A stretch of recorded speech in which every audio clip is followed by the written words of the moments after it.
Ciao a tutti, benvenuti su Minty Taro. Oggi voglio mostrarvi una tecnica per migliorare la lettura intuitiva dei tarocchi. È una tecnica di Deborah Lipp che, oltre ad essere una cartomante, è una strega appartenente alla religione Wicca, e si basa appunto sulla lettura veloce delle carte, appunto per andare oltre, bypassare la mente critica e l'ego durante la lettura delle carte, quindi accedere direttamente alla parte più intuitiva di noi stessi. Prima di iniziare però mi presento per chi non mi conosce: sono Minty di Minty Taro, sono una cartomante tarologa e mi dedico ai lettori di tarocchi che vogliono raggiungere un livello professionale, quindi con corsi e programmi che permettono di aumentare il loro livello di lettura a un livello professionale e quindi permettono di aprire anche la loro attività professionale con i tarocchi, quindi iniziare una carriera con i tarocchi. Se volete più informazioni sui miei programmi e corsi, sia a livello individuale che di gruppo, potete scrivermi a mintytaro@gmail.com o mi potete trovare e scrivere su Messenger come Ales Minty. Ma adesso iniziamo.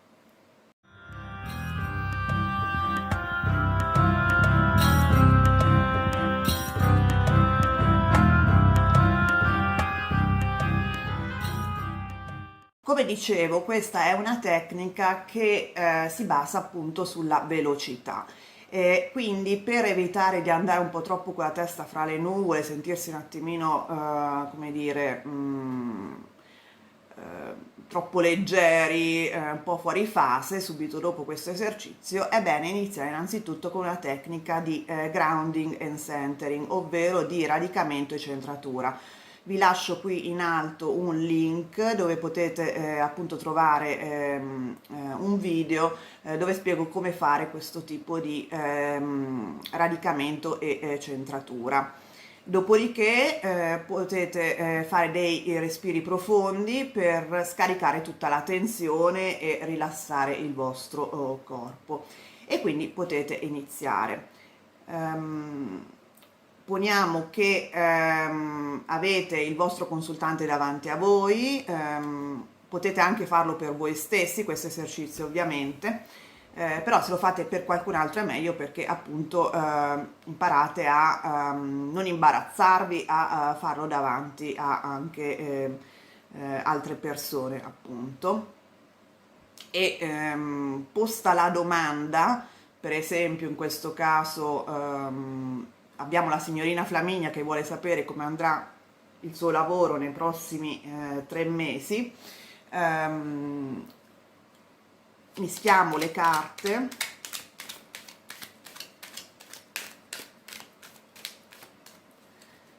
le smazziamo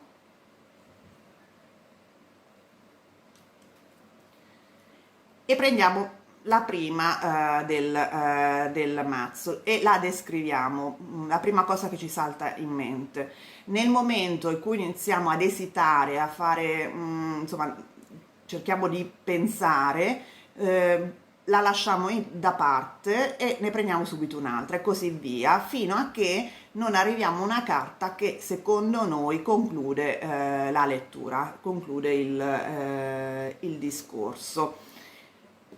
Per esempio, allora, come andranno i prossimi 3 mesi la signora Flaminia? Vediamo che c'è un senso di attesa, stai aspettando qualcosa da molto tempo e continuerai ad aspettare, hai molti sogni nel cassetto, hai molti progetti. Poi abbiamo l'inizio appunto di una nuova fase per te, sono dei progetti che ti permettono di avviare un nuovo lavoro, una nuova fase lavorativa e guadagnare appunto anche abbastanza attraverso appunto proprio del lavoro, un aumento di stipendio, eccetera, eccetera.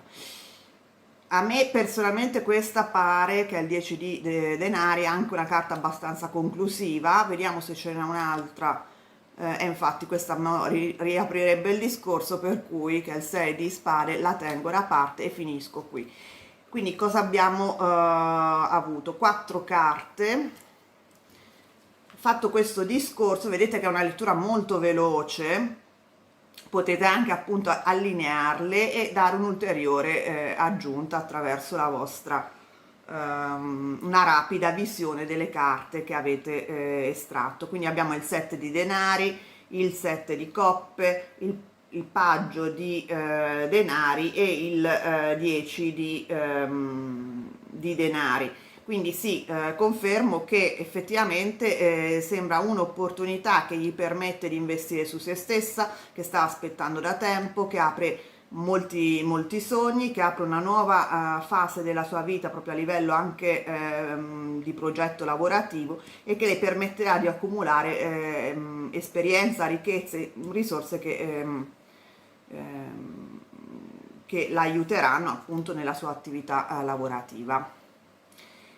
Ecco tutto, è quindi una tecnica molto che può sembrare un po' difficile all'inizio, perché è una tecnica molto veloce, dovete ovviamente avere un po' conoscere bene le carte, però vi aiuta anche a voi, se siete agli inizi, per comunque avere un rapporto con le carte intuitivo e con la vostra voce mentre parlate, quindi dare espressione immediata ai vostri pensieri. Quindi infatti, anche se leggete con questa tecnica per voi stessi, vi consiglio comunque di farlo ad alta voce, perché come dire, dà valore a ciò che dite, invece che solo pensarlo. Esattamente. Bene, provate a fare questo tipo di letture, e fatemi sapere nei commenti come vi trovate con questa tecnica, e noi ci vediamo presto. Se vi è piaciuto il video, mi raccomando, mettete il like, iscrivetevi al canale se l'avete già fatto, e soprattutto attivate la campanella per non perdere i prossimi. Ciao!